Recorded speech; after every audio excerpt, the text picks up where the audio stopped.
เอาทักทายสบายดีพ่อแม่พี่น้องเบิดสู่คู่สู่คนสำหรับวันนี้คอยกะย่างเข้าป่าคือตอนนี้กะยืนอยู่ในป่าเฮียบห้อยสิมานอนป่าเนาะเฮานอนกับบริเวณนี้แหละนี่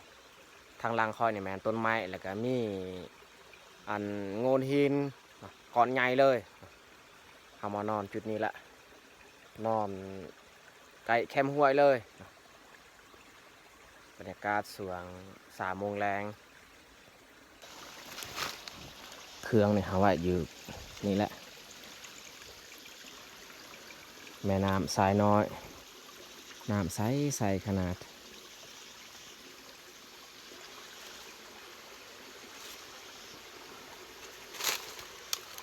โอ้แปดเลยทุกคนเลยน่าจะมีหนูอยู่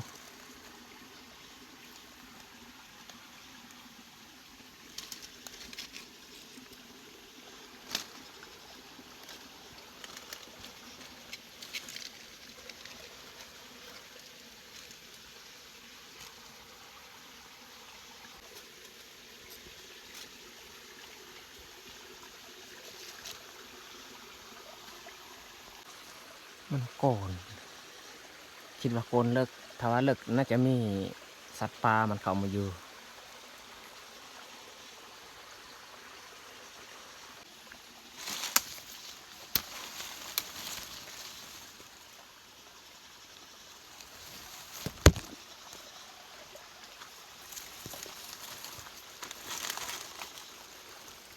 ส่วนกลางคืนน่าจะมีสัตว์ป่าที่มันแล่นตามอันภูหิน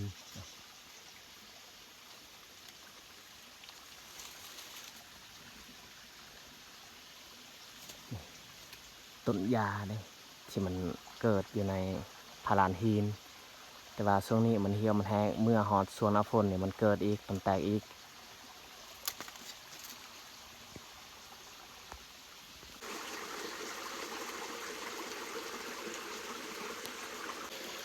สำหรับการนอนคืนนี้แมนเฮานอนเทิงอูสิเอาอูมามัดต้นไม้เบื้องนี้แล้วก็ไปมัดใส่ต้นไม้เบื้องนี้อีกบุฮู้ว่าอูของเฮามันสิฮอดหรือบ่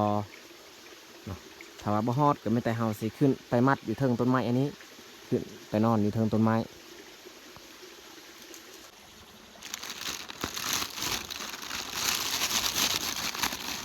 นี่อูส่วนสีฟ้านี่แมนผ้าห่ม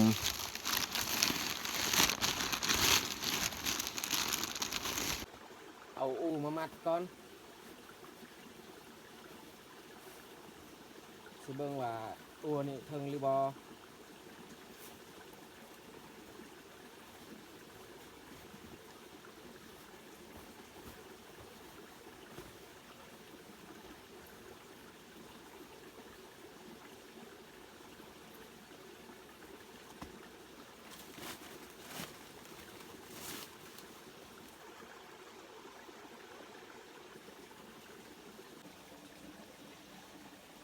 เบื้องนี้นี่ค่อนข้างสูง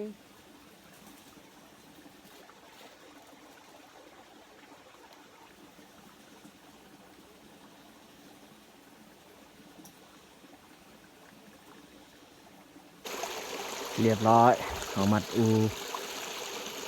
เบื้องนี้นี่แมนเบื้องตีนเบื้องที่ต่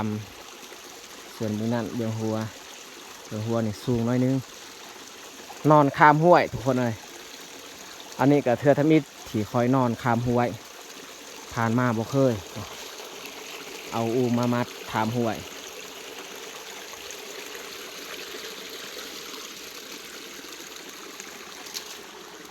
ต่อไปนี่แมนเฮาสิซอกพื้นมาจูดไฟก่อน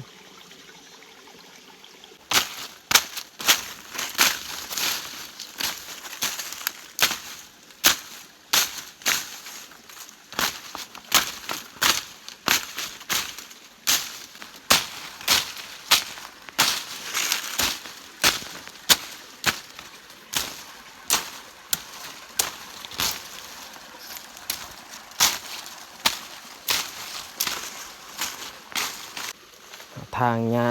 ออกเรียบร้อยทางหญ้ากับบริเวณที่เราจะ จูดไฟอยู่นี่แหละจูดไฟ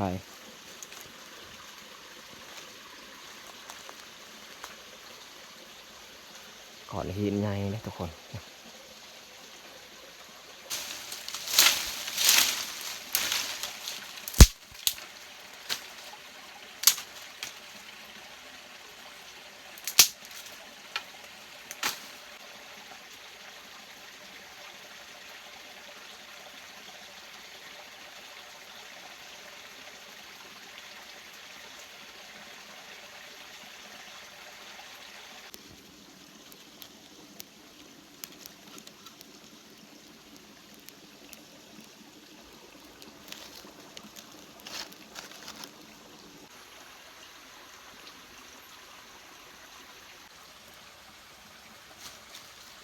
อากาศรู้สึกว่ามัน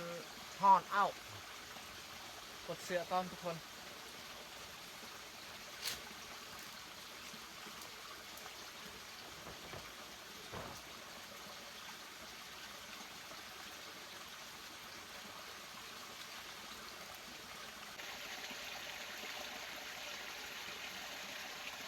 นอนพักผ่อนก่อนทุกคนพอได้หายเมื่อยเฮายางมา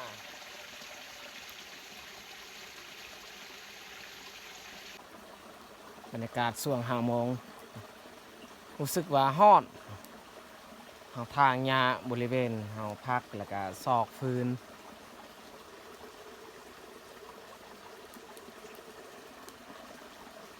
นอนป่าคนเดียวคือเก่าทุกคนเลย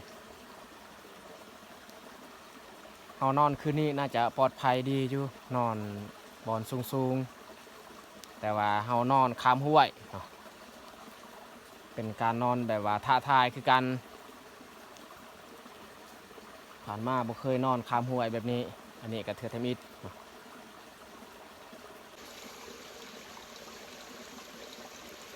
สำหรับอาหารตอนแรงวันนี้นี่มันซีนแห้งสิเอามากินกับข้าวเหนียวอากาศอยู่ในป่าก็สงบดียินแต่เสียงน้ำไหลเท่านั้น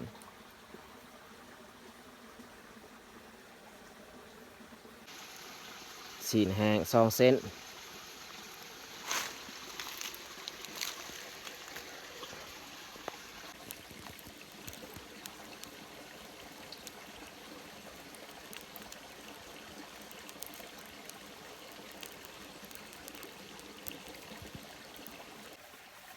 ในถุงยางอันนี้แมนต้มพัก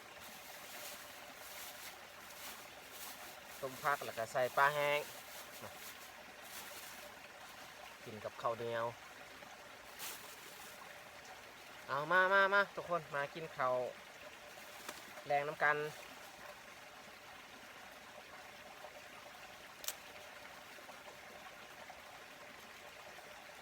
เด้อ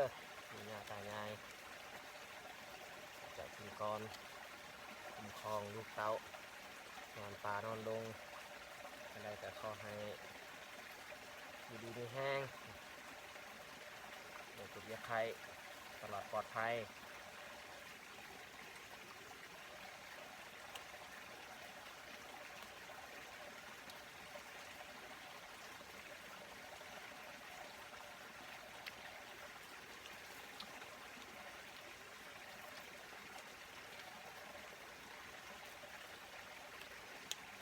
ชิ้นควายสีเจ้าเห็นงานดอง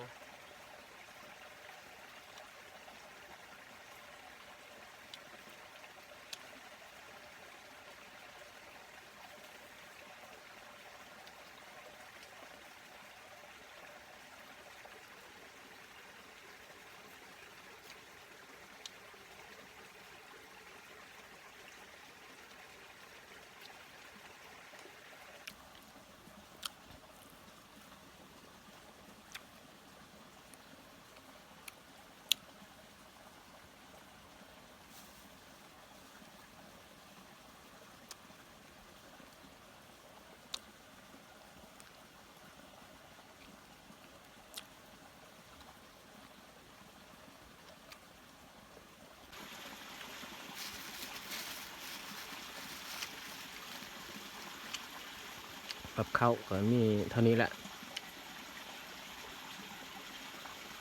มียังมากมาย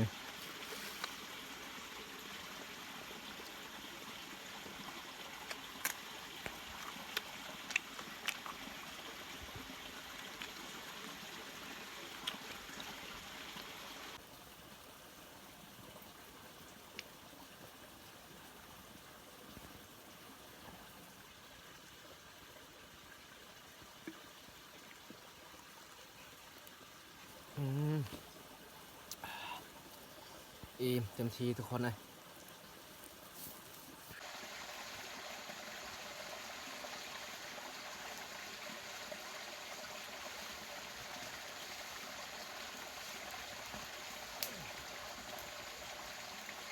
โอ้โหวันนี้นี่เราจะบ่ได้ซุปข้าวมีแต่เราแกะอ่องกะโปกเบื้องเทิงขันเฮาซุปนี่มันยากเพราะว่ามันอยู่สูงนอนความสูงจากอันห้วยฮอดนี่ได้เม็ดป้ายความสูง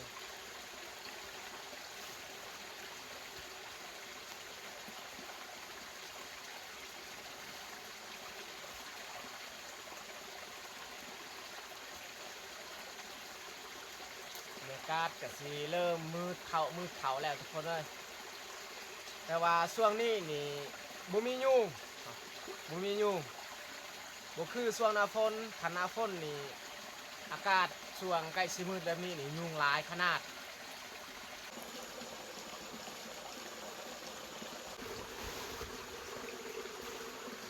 สิเฮ็ดมูนหัวก็ได้ตัวนี้อันนี้มันมีมุ้งนะทุกคนนี่มีมุ้งแต่ว่าเราจะบ่ใส่มุ้งบ่กางมุ้งเรานั่งอันนี้ก็รู้สึกว่าบ่มียุงเลยคันช่วงหน้าฝนนี่อยู่แบบนี้บ่ได้ปลดเสื้อยาว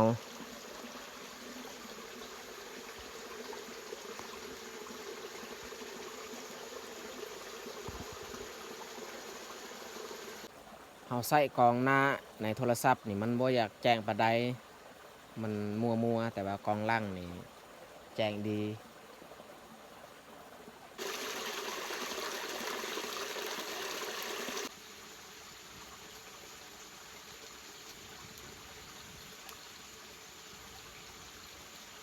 ช่วงอากาศไก่สิมืดแบบนี้แหละเราจูดไฟให้มันหุง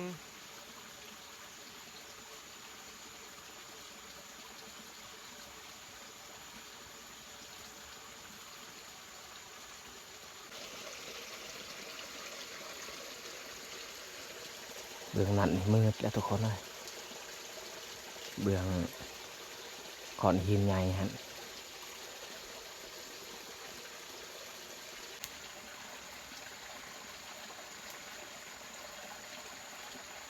เอาสไตล์ไฟให้มันหุงแน่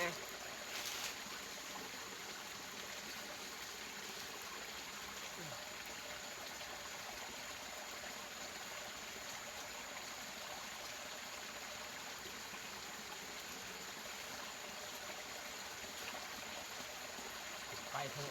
บาทเลย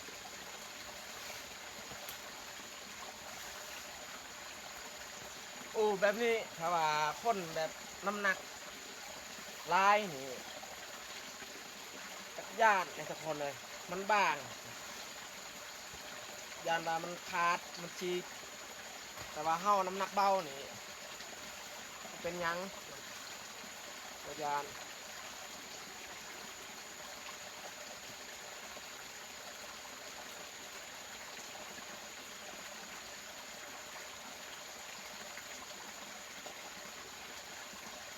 ถ้าบัตรก็มีอยู่ในกระเป๋าแต่ว่าเฮาบ่ต้องกั้งเพราะว่าบอนนี้นี่มันมีใบไม้มันบังหมอกได้ถ้าว่าบอนบ่มีต้นไม้นี่จำเป็นเราต้องกั้งทาบัตรนอนชมบรรยากาศแบบนี้แหละมันจึงดี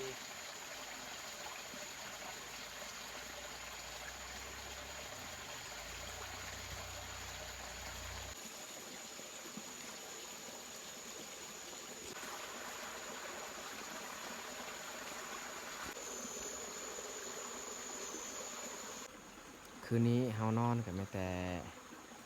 ได้ยินเสียงน้ำไหลลุ่มเฮานอนก็เป็นตาดแต่ว่าบ่สูงดอกประมาณเม็ดหนึงความสูงแกงบ่แม่นตาดมันเป็นแกงน้ำไหลค่อนข้างแรงถ้าว่าเสียงที่แบบว่ามันดังแรงเสียงนกหรือว่าเสียงสัตว์อื่นๆมันดังแรงเขาก็จะได้ยินคือกันแต่ส่วนหลายเขายินแต่น้ำไหลเท่านั้นหลายกว่าเสียงอื่นๆ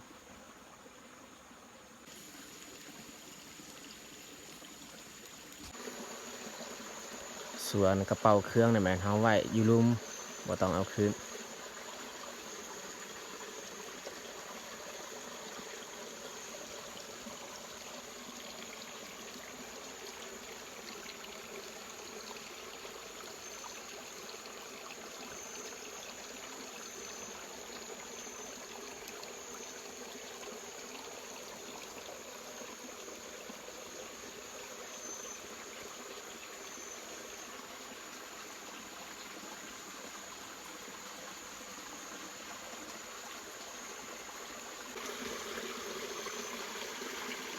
อันนี้น้ำที่มันไหลดังตลอด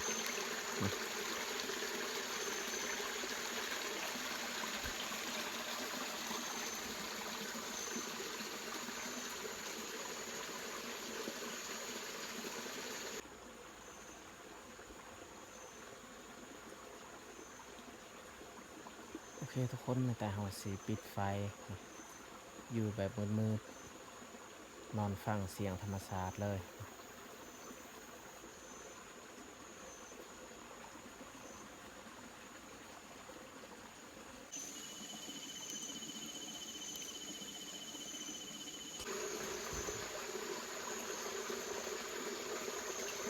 ตอนนี้บ่รู้สึกหนาวเลยทุกคนเอ้ย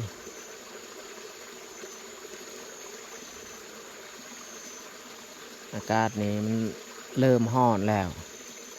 ถ่ายเดือน2เขามาเดือน3เดือน4นี่แห้งร้อน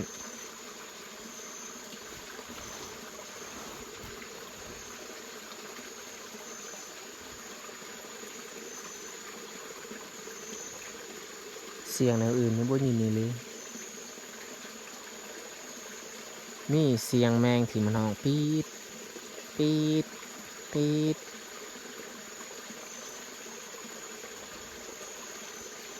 ก็ดีคือการนอนปลาแบบว่าใกล้ห้วยโดยที่เราบ่ต้องยินเสียงแนวอื่นยินแต่เสียงน้ำไหลเราจึงบ่ย้านปานใดถ้าว่าเรานอนบ่อนเงียบ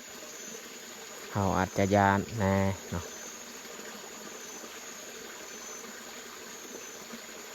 คันมีเสียงบางอย่างที่มันฮ้องมันอีหยังแถวป่าเราก็ได้ยินแต่ว่าเรานอนใกล้ห้วยแบบนี้นี่เราบ่ยินง่าย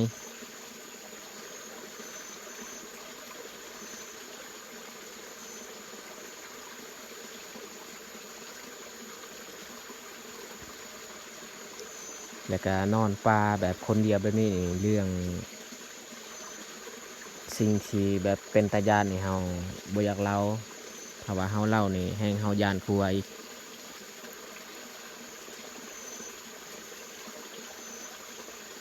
ฟังเสียงธรรมชาติมันจึงสงบดี